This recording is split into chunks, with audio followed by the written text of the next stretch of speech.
Aleluia. Paz do Senhor, vocês estão bem, queridos? Amém? Desde o início eu estou viajando ali atrás nos louvores, em tudo que foi ministrado. E eu acredito que essa noite, desde o início desse culto, tudo que Deus falou se resumiu em uma coisa: você não pode parar. Todos os louvores entoados, tudo que foi falado aqui, tudo se resumiu nisso: você não pode parar. Primeiramente porque o Deus que você serve não é qualquer um. Ele é o Rei dos Reis. Ele é aquele que a Bíblia diz no livro de Filipenses capítulo 2 que o nome dele está acima de todo nome, seja na terra, seja no céu, seja embaixo da terra. Esse é o Deus que você serve. Isso já seria um motivo suficiente para que você saísse daqui hoje pulando, para que você saísse daqui hoje, como nós falamos aqui de manhã no ensino, para que você saísse hoje cheio do dunamis, que é o poder acumulado, para que você saísse explodindo daqui. É sério, seria suficiente. Mas só que Deus vai fazer mais essa noite. Você crê, né? Você crê? Então adore o Senhor junto com a gente, em nome de Jesus. Entre nessa atmosfera de adoração. Aleluia. Muitos queriam estar aqui no seu lugar e estar numa cama de hospital. Muitos queriam estar aqui no seu lugar e estar na prisão. Mas você está aqui, querido, com seus braços, com as suas pernas, com o seu fôlego. Aleluia. Estás aqui. Aleluia. Deixa eu pregar agora, deixa eu pregar. Deixa eu pregar, pelo amor de Deus, deixa eu pregar. Aleluia. Aleluia. Deixa eu pregar agora, pelo amor de Deus. Aleluia. Para aí, gente, pelo amor de Deus. Espera aí. Aleluia. Que saudade dessa igreja cheia. Glória a Deus. Glória a Deus. Abra sua Bíblia em Marcos capítulo 3. Aleluias. Aleluias. Aleluias. Deus quer restaurar a tua visão nessa noite. Aleluias. Deus quer te trazer de volta para a melhor fase da sua vida, querido. Se entrou alguém doente aqui nessa noite, vai sair curado, em nome de Jesus. Se tem demônio aqui nessa noite, bate em retirada agora, porque tu já foi derrotado na cruz do Calvário.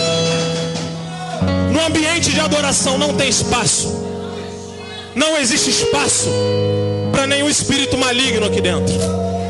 Então eu declaro em nome de Jesus que todos os adoradores que aqui se encontram, independente de momento de opressão, seja livre em nome de Jesus. Se você está angustiado, ei, volte agora para o plano que Deus tem para a sua vida, em nome de Jesus. A Bíblia diz que havia 2 discípulos no caminho de Emaús, e a situação que eles estavam passando era tão grave que eles se esqueceram de toda a promessa que eles tinham ouvido, a ponto do próprio Jesus estar caminhando do lado deles, conversar com eles, e eles não sabiam quem ele era. Por quê? Porque eles estavam transtornados. Porque o momento de transtorno, o momento de tribulação, ele realmente tira da gente. Ele rouba, isso é verdade. Mas Deus te trouxe aqui nessa noite porque Ele quer te devolver a sua visão sobrenatural, querido. Pode ter problema abaixo de você, mas a Bíblia diz que toda potestade não foi colocada no nível da igreja, não foi colocada acima, mas foi colocado embaixo dos seus pés. Aleluia.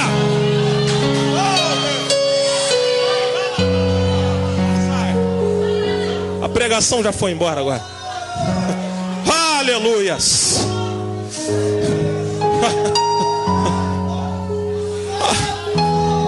Ah, Vângel, mas eu entrei aqui tão fraco no culto. Mas a Bíblia diz que o poder dele se aperfeiçoa é na fraqueza.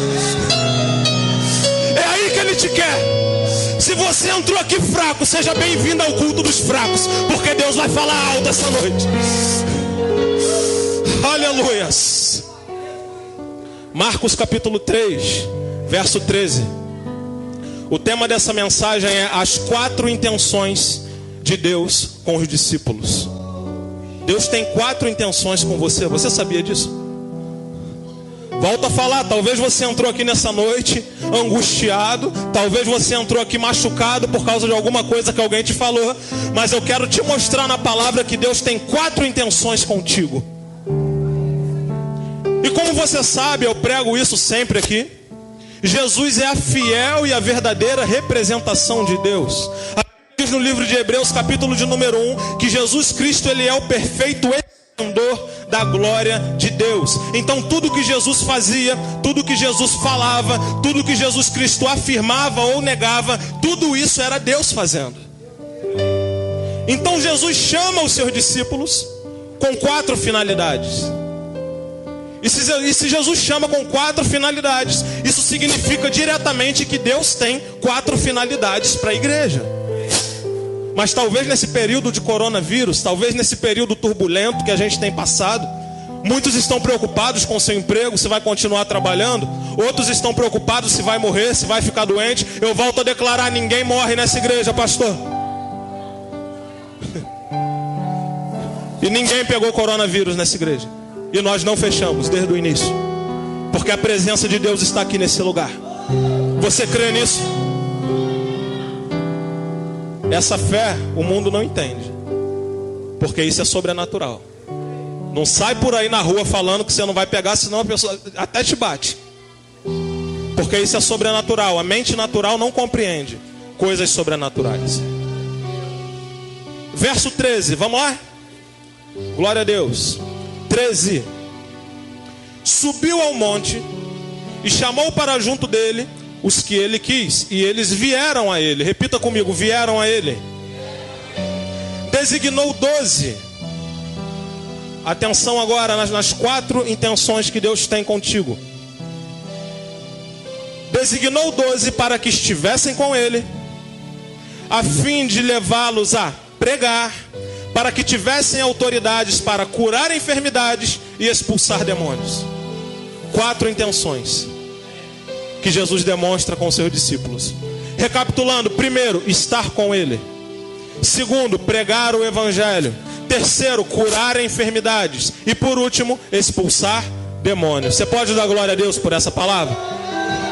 Glória a Deus. Isso é fundamento básico.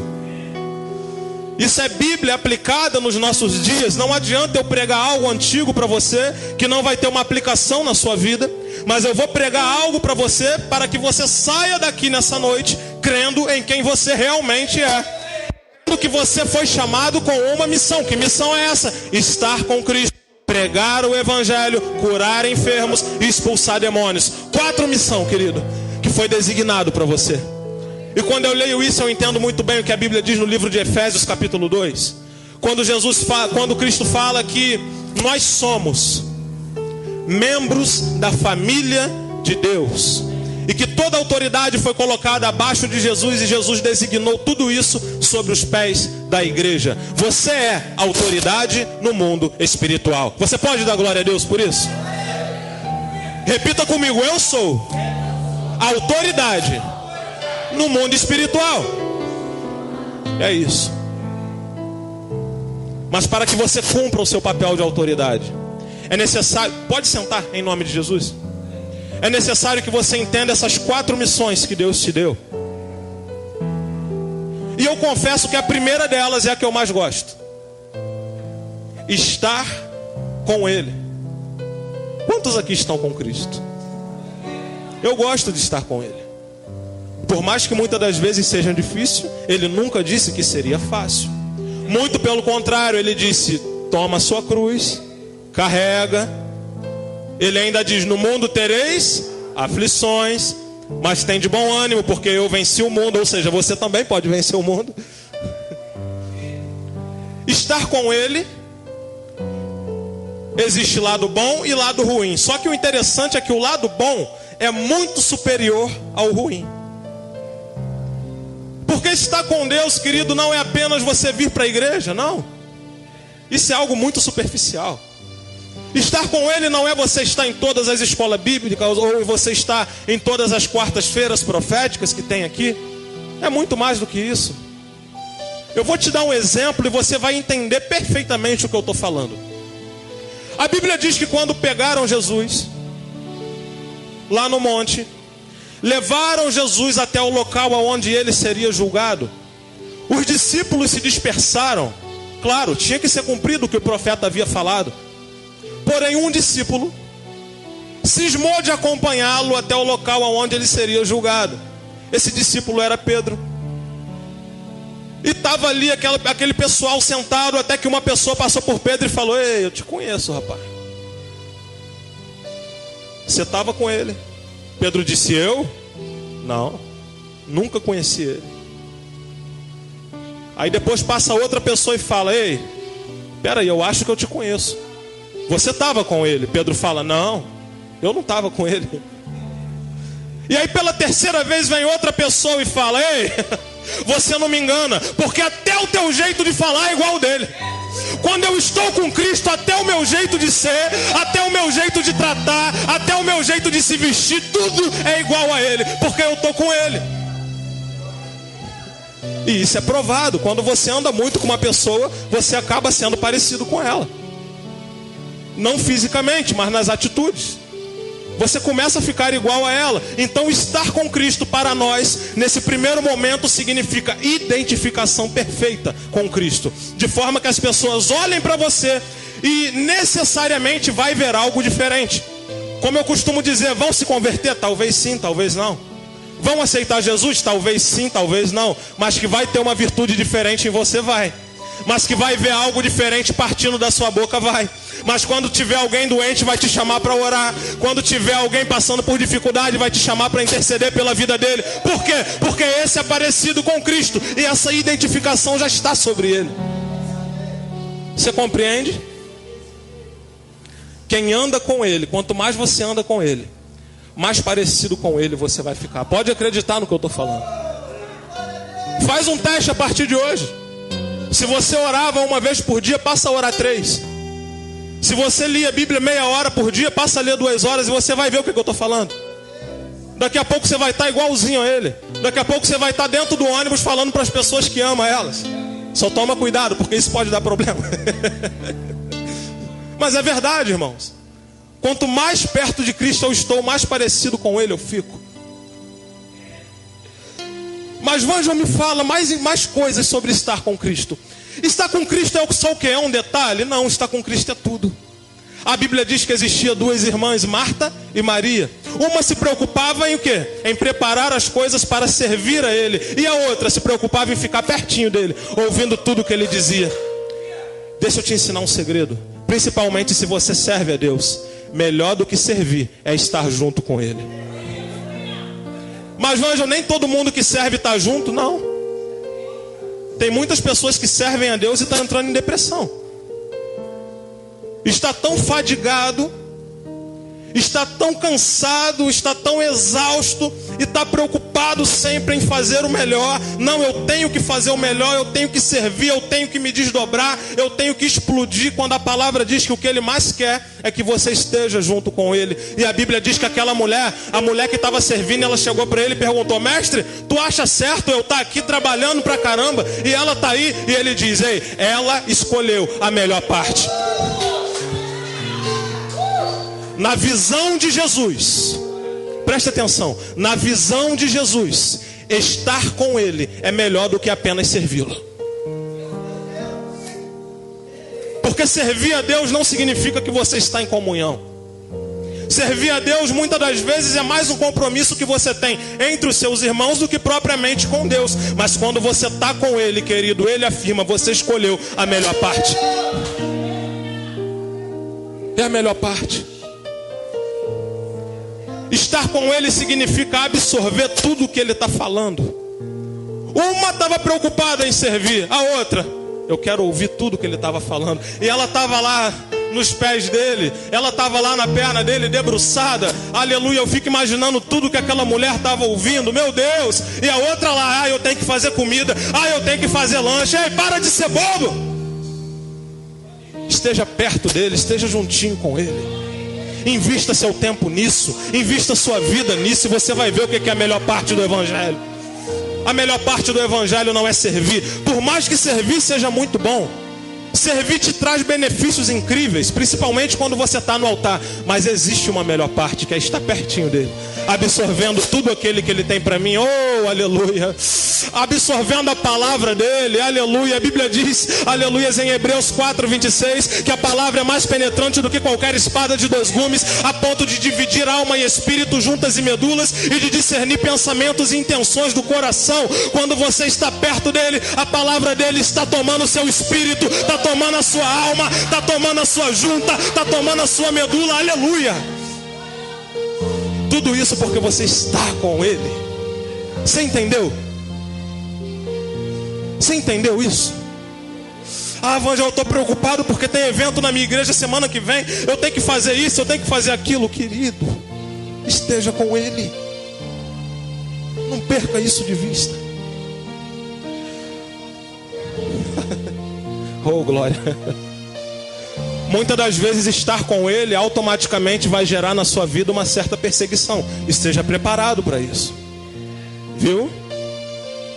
Jesus disse uma vez: olha, por causa do meu nome odiarão a vós. E isso é verdade. Porque muitas das vezes aqueles que te odeiam, odeia talvez por causa da sua característica, mas ele não sabe o porquê que você tem essa característica. Tem essa característica porque está com Cristo. Aleluia. Eu vou te explicar melhor para você entender. A Bíblia diz no livro de Daniel que havia 3 jovens, Sadraque, Mesaque e Abednego. Mesmo com todas as propostas que eles tinham ali na Babilônia, aleluia, a Bíblia diz que eles não queriam se apartar de Deus. Eles não queriam sair de perto deles. E aí, por causa disso jogaram ele na fornalha. E eu imagino aqueles soldados conversando um com o outro. Ele falou assim: irmão, você é bom de matemática. O outro: não, por quê? Porque a gente jogou 3, mas tem 4.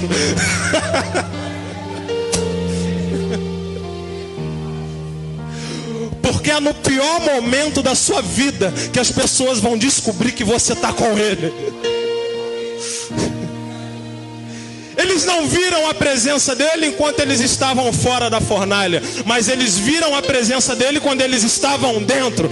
Então é quando está passando pelo pior momento, é ali que ele se manifesta. E agora eu entendo o que Paulo diz quando ele falou para os seus discípulos: ei, o Espírito de Deus se aperfeiçoa na sua fraqueza. Ou seja, no pior momento da sua vida, Ele está contigo.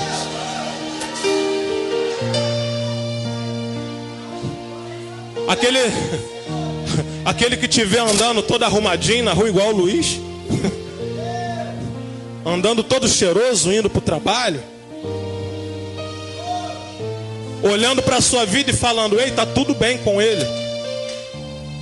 Ele talvez não consiga ver Deus aí, mas quando ele vê você passando pelo pior momento da sua vida, e o pior de tudo, quando tu passa adorando, tem algo diferente nesse homem.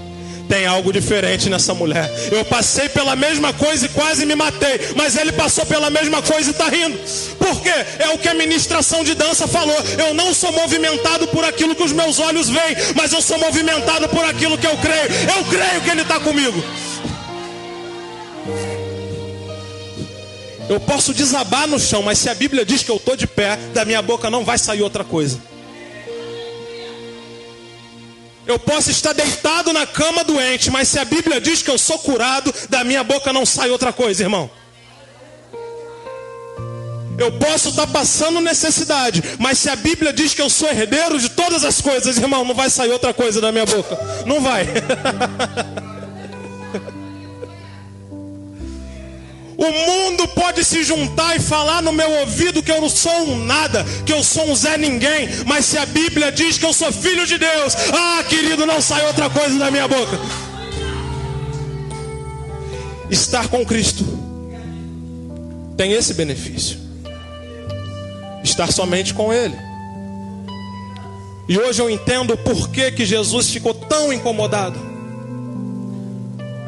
Quando ele subiu para orar e aqueles discípulos dormiram, porque ele falava: ei, vocês não aguentam ficar comigo nem um momento. Porque Deus, ele não quer o que você tem, Ele quer você. Talvez você entrou aqui desviado nessa noite, mas deixa eu te falar, Deus não está interessado no que você tem, Ele está interessado em você. Porque a Bíblia diz que você é o topo de toda a natureza que Deus criou. Não existe criatura no mundo que Deus ame mais do que você. E isso é maravilhoso. Isso me desperta cada vez mais o combustível para estar com Ele. Irmão, por que você está pregando isso? Por causa do momento que estamos atravessando. Sim, irmão, isso é uma indireta? Não, isso é direta mesmo. A economia despencou, a saúde despencou, a política nem se fala. E aí, você vai confiar em quem? Para novos momentos é necessário novas visões. Eu lembro que uma vez eu estava indo para Macaé a trabalho, e aí tinha uma neblina na estrada, rapaz, alta pra caramba. Eu com o farol aceso e de repente eu não conseguia enxergar nada na minha frente. E aí eu vi um item do carro que era o farol de neblina, e quando eu acendi eu comecei a ver por baixo dela. Falei, rapaz, a estratégia que eu preciso para enxergar o que eu não vejo, ela estava nas minhas mãos e eu nunca me liguei. E com Deus é a mesma coisa. A estratégia que você precisa sempre esteve tão próximo de você. E essa estratégia se chama Espírito de Deus. Ele só quer um momento contigo. Aquele momento que você não ora mais de noite. Aquele momento que você abriu mão, que você trocou por uma conversa com o seu amigo querido. Ele só quer estar perto de você. Talvez isso seria a saída para todos os seus problemas. Porque a comunhão, como eu já falei, ela gera igualdade. Não apenas intimidade, igualdade. Quanto mais eu ando com alguém, mais eu sou parecido com ele. Se eu andar muito com o Celso, eu vou ficar igual a ele. Se eu andar muito com o pastor, eu vou ficar igual a ele. O meu pai, eu já sou igual a ele. Mas é verdade, irmão. Essa igualdade com Deus. A Bíblia vai chamar isso de zoe, que no grego significa natureza de Deus. Você quer a natureza de Deus toda dentro de você? Esteja com Ele. Viu? Esteja com Ele. Na nova aliança Ele te deu uma promessa chamada Espírito Santo. E Ele disse em João capítulo 15 que esse Espírito seria a testificação de quem Ele é. E que esse Espírito ensinaria coisas para os discípulos que Ele talvez não ensinaria, mas Ele ensinaria coisas do céu. E a partir da comunhão com o Espírito Santo, todos os servos de Deus estão em comunhão com Ele. Ou seja, quando eu entro em comunhão com o Espírito Santo, eu também sou parecido com Ele. Vângel, explica melhor o que você está falando. Eu vou explicar. Pedro, antes do batismo com o Espírito Santo, Pedro era um cara durão. Pedro era um cara que cortava a orelha dos outros. Mas depois do batismo com o Espírito Santo, a Bíblia diz que tinha um aleijado na porta do templo. E quando Pedro chegou até ele, ele disse: eu não tenho prata e não tenho ouro, mas o que eu tenho te dou. Levanta e anda. Igualzinho Jesus, cara. Igualzinho Jesus. Mas por quê? Excesso de intimidade. Às vezes a gente dá intimidade para tanta gente que não deveria dar. Não é verdade? Você dá intimidade para pessoas que não deveria. Daqui a pouco está perguntando sobre a tua vida. Daqui a pouco está fazendo fofoca de você. E quem quer ter intimidade contigo verdadeiramente é Deus. Para te fazer crescer. Aleluia. Vamos para o segundo, vamos. Pregar o Evangelho. E aí muitos criam confusão e falam: Vângel, mas como que eu vou pregar o Evangelho se o pastor não me deixa subir no altar? Mas quem foi que disse que Evangelho só se prega no altar? E isso foi um momento de muita confusão quando Jesus veio na terra. Porque os guardadores de doutrina e de bons costumes judaicos, eles achavam que o único lugar para servir, para aprender e para adorar era dentro do templo. Mas quando Jesus veio, Jesus montava o altar dele no monte, Jesus montava o altar dele no barco, Jesus montava o altar dele no deserto. Por quê? Porque altar não é apenas o púlpito. Aonde você está, vira altar. Porque eu posso te falar uma verdade: o verdadeiro templo é você. Ele falou para aquela mulher samaritana: ei, chegará uma época em que nem nos montes, e nem na Galiléia, e nem em Jerusalém será o lugar de adorar, mas os verdadeiros adoradores o adorarão em espírito, em verdade. Porque o reino de Deus, ele não está fora, ele não está longe, ele não está aproximado. O reino de Deus está dentro de vós. Então você é templo do Senhor. A Bíblia vai dizer em Atos capítulo 3 que aquele aleijado, que eu tinha falado, dado o exemplo dele aqui, ele ficava muito tempo, as pessoas levavam ele para ali, para ele pedir esmola. E ele recebia. Porque se ele não recebesse esmola, eu, por exemplo, saía dali. Mas se ele ficava ali é porque davam esmola para ele.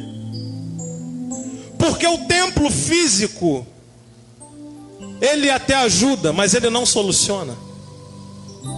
Mas quando os verdadeiros templos do Senhor chegaram, oh, aleluias.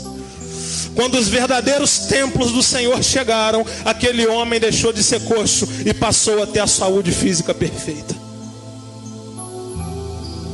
Porque o verdadeiro templo, o verdadeiro altar, a verdadeira virtude da ministração do Evangelho é onde nós estivermos. Como que eu faço para alcançar a pessoa? A Bíblia diz que o reino está dentro de você. Então se eles não vêm até o reino vai até eles. A Bíblia vai dizer lá no livro de 2 Samuel, lá no livro de 1 Samuel, que eles recuperaram a Arca da Aliança. E quando eles recuperaram a Arca da Aliança, Davi vinha na frente dançando, cantando, louvando ao Senhor. Por quê? Porque naquela época a Arca da Aliança significava a presença de Deus. Por que ele dançava? Porque ele sabia que aonde a arca chegava ia ter cura, ia ter milagre, ia ter libertação, ia ter prosperidade. Mas na aliança que você vive, a presença do Senhor já não está numa caixa, ela está dentro de você. Isso significa que aonde você chegar vai ter cura, vai ter milagre, vai ter prosperidade, vai ter libertação. É onde você chega, amigo. Repita comigo: aonde eu chegar, o diabo tem que sair. E não tem história. Com o diabo não tem conversinha. O pessoal aí me zoa até hoje porque eu xinguei um demônio. Porque não tem conversinha, irmão. É autoridade, é saber quem você é a identidade a qual Jesus pelejou e sofreu muito na cruz. Muito, para que você tivesse a identidade que você tem hoje. E esse é o segundo objetivo: pregar em todo lugar. Vângel, mas eu ainda não entendo de Bíblia. Como é que eu faço para pregar? Beleza, você pode não entender e você vai aprender. Mas enquanto eu não prego com palavras, eu prego com o meu comportamento. Pegou? Se eu não tenho a oportunidade de pregar para alguém com as minhas palavras, eu prego com o meu comportamento diferenciado. Eu prego com o meu caráter, primeiramente. Eu prego com a minha obediência. Eu prego com a minha honestidade. De forma que vão chegar para você e vão falar assim: caramba, Rio de Janeiro só tem safado, mas esse cara é diferente. Brasileiro só tem pilantra, mas essa mulher é diferente. Um dia desse Deus me confrontou, rapaz. Eu saí para trabalhar atrasado. O 32, como vocês sabem aí, o demônio manifesta no 32 ali e engarrafa tudo. E eu estava atrasado, eu cortei pelo acostamento e fui embora. E aí quando chegou lá na frente, o Espírito Santo falou comigo: tem um adesivo colado atrás do seu carro, que foi você mesmo que colocou. E nesse adesivo, você pode olhar meu carro lá fora que você vai ver. Nesse adesivo está escrito: nas mãos e na palavra de Deus. Como que o cara está na palavra e está cortando engarrafamento? Sacou? Eu não tenho vergonha de falar não, cara. O Espírito Santo me dá esporro toda hora. Tem hora que o Espírito Santo chega para mim e fala: larga de ser otário, larga de ser bobão, larga de ser maluco. Foi igual um dia que eu estava, acho que eu já contei essa experiência. Um cara me falou sobre algo que ele tinha, que o avô dele tinha, o pai dele tinha. Eu falei pro cara: ó, isso aí, né, hereditário aí. Cara, pô, conversa é essa? Tu tá falando que eu tô com o demônio. E aí o Espírito Santo me repreendeu depois. Ele falou: cara, como é que tu fala algo sobrenatural para alguém que não é espiritual? Porque aquele que prega a palavra, ele não prega apenas com palavra, apenas dentro da igreja. Ele vive a palavra verdadeiramente. E quando você vive a palavra, você tem prudência em tudo que você faz. Você agora tem uma imagem a ser zelada. E essa imagem, ela não é apenas sua. É a imagem do reino de Deus. Se as pessoas verem você roubando algo de alguém, as pessoas vão falar aí: crente safado. E é verdade. O seu comportamento, ele prega muito mais do que as palavras que saem da sua boca. Isso é verdade. Para a sua família, para os seus amigos. para os seus conhecidos, para os seus vizinhos?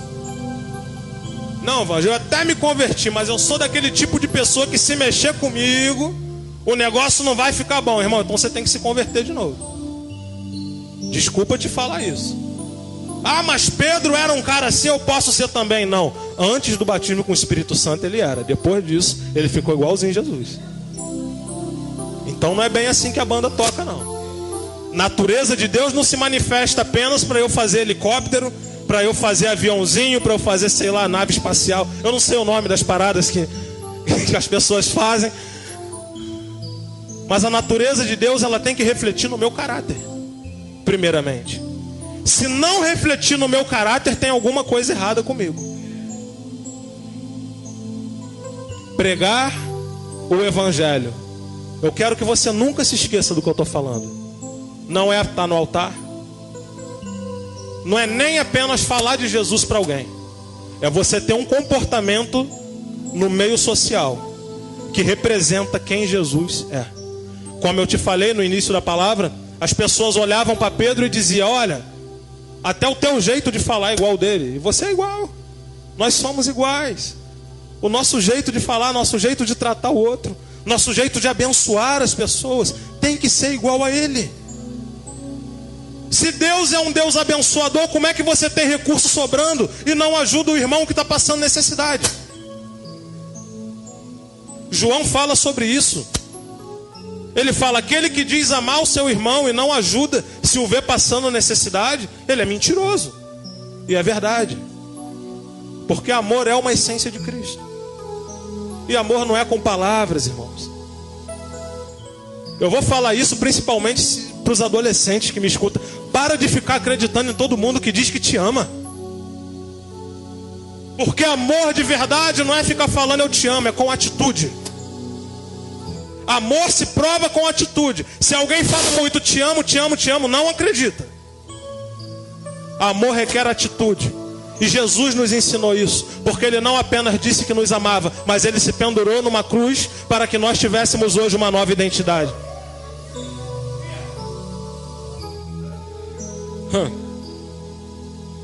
E aí o terceiro ponto, o que eu mais gosto: curai os enfermos. E agora eu vou quebrar o biscoitinho de muito crente que acha que cura e libertação é só para quem tem um determinado chamado. Não. Todo cristão tem autoridade para curar a enfermidade. Todos. Jesus não fez um pedido, Ele fez uma ordem. Ele disse: ide, curai os enfermos. A Bíblia diz que pelas pisaduras de Cristo fostes sarados. Você pode ser um canal de cura na sua igreja. Vocês que são de outras igrejas, que estão aqui visitando, você pode ser um canal de cura na sua igreja. Porque você é uma autoridade.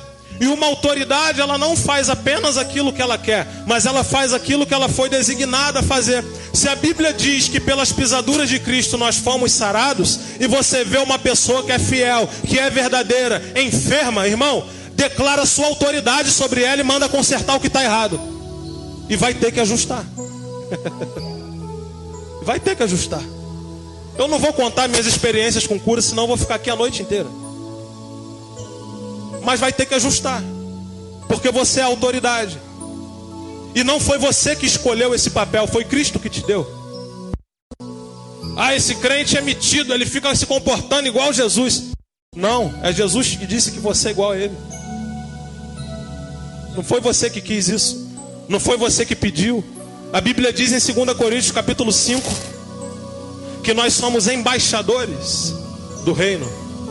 A representação do reino de Deus aqui na terra é você, é eu, somos nós. Igreja, eclésia, chamada, edificada, alicerçada sobre o fundamento dos apóstolos e profetas, ao qual Jesus Cristo é a pedra principal que sustenta todos.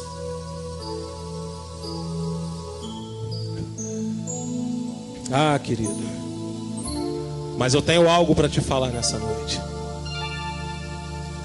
Você precisa acreditar no que a Bíblia diz sobre você. E a Bíblia diz que você é sarado. Ok? Então você pode exercitar essa autoridade. Não espera algo se manifestar no seu corpo a ponto de ficar tão intenso para você chegar no médico e o médico falar, não tem mais jeito. Não. Qualquer sintoma que vier, você declara o nome de Jesus. Contar um segredo para vocês. Às vezes eu tomo banho agradecendo. Eu falo obrigado porque meu fígado está funcionando bem, meu coração está funcionando bem. Obrigado, Senhor, pela minha coluna. Obrigado pelo meu pé. Obrigado pelo meu cérebro, porque está tudo funcionando bem. Começa a declarar o que a palavra diz. O mundo espiritual tem que se sujeitar à Bíblia. E se o mundo espiritual tem que se sujeitar à Bíblia, isso significa que você tem que estar com a Bíblia na ponta da tua língua. Paulo diz em Efésios 6 que a fé é um escudo, mas a palavra é uma espada. Ou seja, com a fé eu me defendo, mas com a palavra eu ataco aquilo que está errado. Aleluias. E a última intenção que Deus quer contigo, o último objetivo que Ele quer contigo. Presta atenção e compreenda isso de uma vez por todas. Deus quer que você expulse demônios. Não é pedir licença, é expulsar. A palavra está dizendo expulsar. Ah, seu demônio, você pode dar licença e sair para lá. A palavra está falando para expulsar, irmão. Não, seu demônio, olha, eu quero te pedir por gentileza se o senhor pode se retirar da vida dessa pessoa. Não, irmão. Exerce a autoridade no nome de Jesus que você tem. Fala para ele sair que ele sai. Uma vez eu estava conversando com um amigo que é... Já ia falar besteira que está tendo live. Ele é da igreja, hein?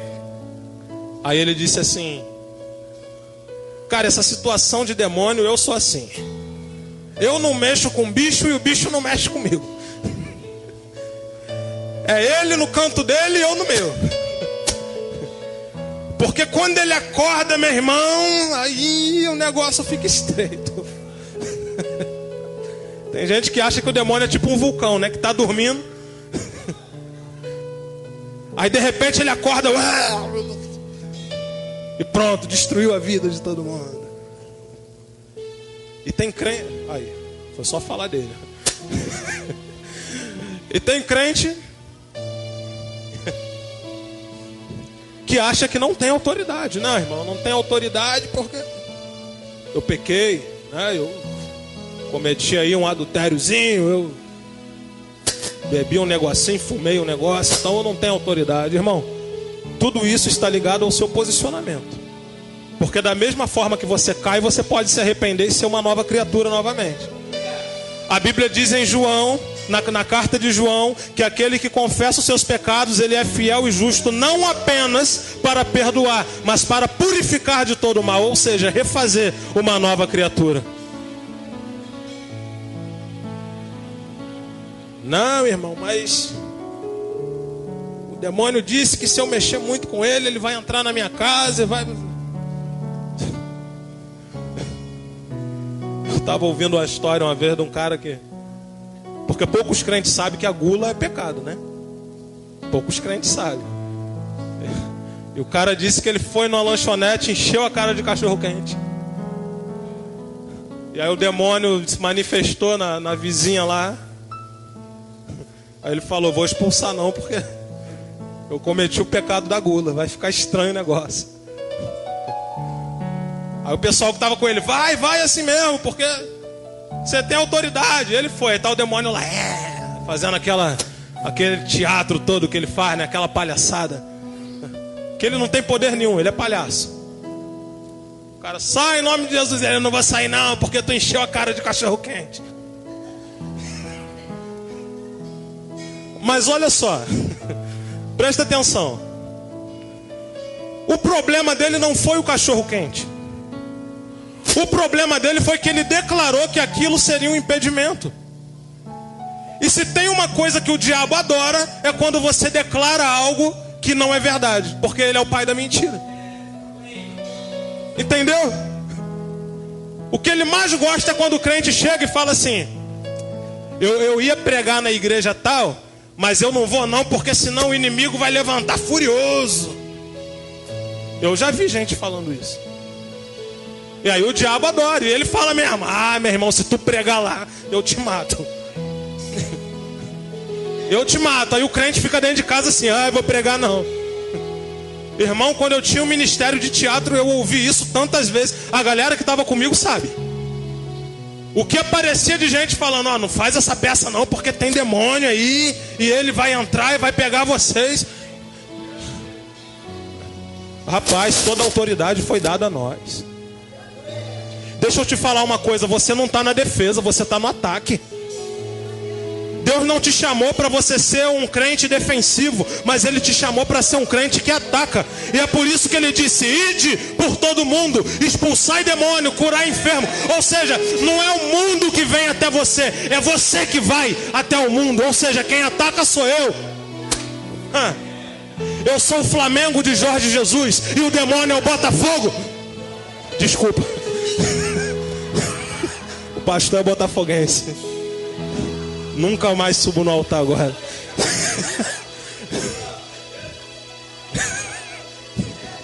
O outro ali tá com a máscara. Se essa máscara aí te proteger, irmão, você tá... Se você tá usando isso achando que corona não vai te pegar, é melhor você trocar de máscara. Enfim, vamos parar de palhaçada. Aí a palavra, ela diz o seguinte: irmão, você é autoridade. Essa posição defensiva, Deus não te chamou para isso. Você está entendendo? A palavra é a espada. Quando Paulo cita esse exemplo em Efésios 6, ele está citando realmente, por quê? Efésios era uma cidade grega, e os gregos, assim como os romanos, eles gostavam muito daquele esporte de gladiadores. E ele cita realmente a roupa de um gladiador. Ele cita o escudo, ele cita a espada, e ele até fala: olha, mas a sua luta não é contra a carne, ela não é nem contra o espírito, mas é contra as potestades que governam o mundo nas regiões celestes. Ou seja, você tem autoridade sobre qualquer tipo de demônio. Você pode dar glória a Deus por isso? Se coloque de pé em nome de Jesus. Ah, meu irmão, se entrou alguém aqui doente nessa noite, meu Deus do céu, estou com pena do diabo hoje. Aleluias. Deixa eu te falar uma coisa. A Bíblia diz em Romanos 12: não vos conformeis com esse mundo, mas transformai-vos segundo a renovação do vosso entendimento. Você pegou? Você não tem que se conformar com determinadas coisas na sua vida, principalmente quando a Bíblia diz que você é diferente. Hoje, você pode ter entrado aqui desmotivado, e eu preguei para você. Eu fiz um monte de palhaçada aqui, você viu. Mas para que você entendesse de uma vez por todas quem você é. Talvez você entrou aqui desmotivado por causa de algo que alguém te falou. Talvez você entrou aqui desmotivado, talvez pelo que você mesmo acha sobre você.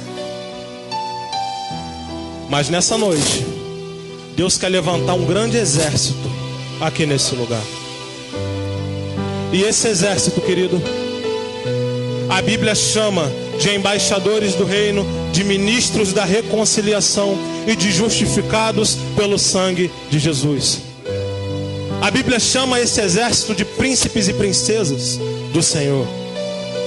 A Bíblia chama esse exército de sacerdotes reais.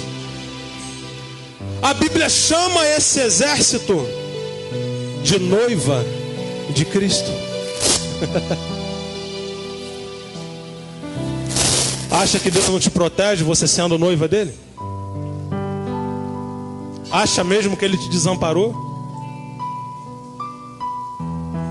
Porque você orava nesse sentido, você orava falando: Deus, por quê? Senhor me desamparou, eu achava, a tua palavra diz que o Senhor está comigo, mas eu não vejo nada disso acontecendo.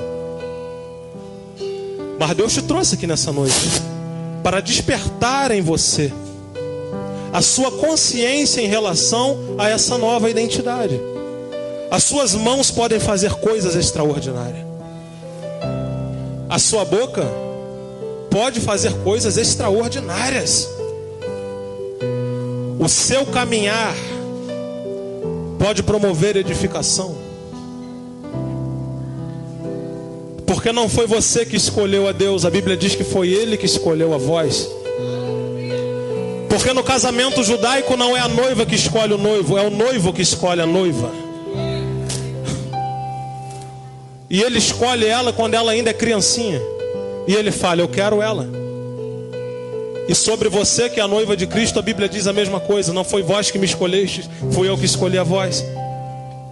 Esses mandamentos que a Bíblia te fez, Ele jamais te daria se você não tivesse capacidade para executá-los. Entendeu? Você que está enfermo, eu vou te chamar aqui na frente agora, eu vou te desafiar. Vanja, mas por que eu tenho que ir na frente para receber uma cura? Porque isso é um fundamento bíblico. Jesus chamava à frente. Eu estava explicando hoje de manhã num culto de ensino que tudo que acontece no Evangelho acontece de forma pública. Ou seja, o Espírito Santo gosta disso. Quanto mais público olhando, melhor ele se manifesta. Mas talvez você entrou aqui nessa noite angustiado, desmotivado. Olha, eu nasci de uma família muito ruim. Disseram que eu não tenho mais jeito. Disseram que pau que nasce torto, ele não se endireita. Isso é mentira. Porque a Bíblia diz que até osso seco criou carne. Porque a Bíblia diz que quando Deus quer falar com alguém, Ele usa até uma mula. Querido, o que a Bíblia diz sobre você, ninguém pode invalidar o testamento que está escrito. Ser humano nenhum, autoridade nenhuma, situação nenhuma, ninguém pode invalidar o que a palavra diz. Vamos louvar em nome de Jesus. Aleluias. Aleluias. Luto contra vozes que me dizem que eu não sou capaz. Tadinha das vozes que não conhecem a palavra.